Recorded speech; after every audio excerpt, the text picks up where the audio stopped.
Oh, hi, Grandma. I'm glad you could make it this week. I didn't think you'd make it on a holiday weekend up here in the mountains. But I'm really glad you did, because I'm studying some really interesting stuff this week in our class. We're studying this week on psychopharmacology, which is the study of drugs and their effects on the nervous system and on behavior. And so there's two key concepts that I wanted to talk to you about this week. And I think that I just so happen to have some notes in my pocket on this topic. Great, I do have those notes with me. Well, the first thing we wanted to talk about was, when you talk about drugs, is really this drug response graph. And what this talks about is there's an effect of the drug based on the dosage that you take. This effect is called efficacy.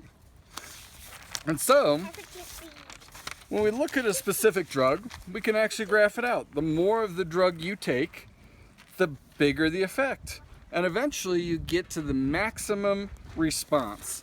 And that would be the maximum efficacy.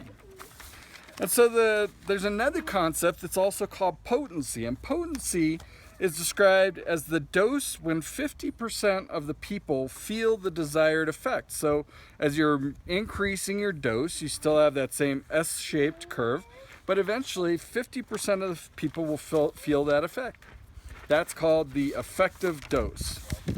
And when you're comparing two drugs, what you compare is the potency and the efficacies. So the effect is, of course, where the potency is when 50% of the people can feel the effect, and that's when you look at the dose. So if you're comparing two drugs, one drug could get to its 50% effective dose faster than another one, so you have to take less of it. And so I wanted to really put this into context by talking about the difference between cocaine and coffee.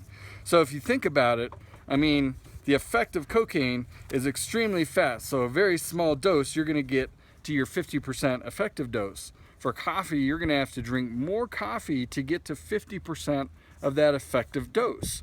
But then one really key concept is that maximum effect on a drug has. Because when you talk about something like cocaine has a much higher effect on you in total. And so if you think about it, you're never going to be able to drink enough coffee to equal the same amount of effect as cocaine. So hopefully that made sense. Hopefully you have a great weekend and 4th of July. And I love you lots, and I'll see you later.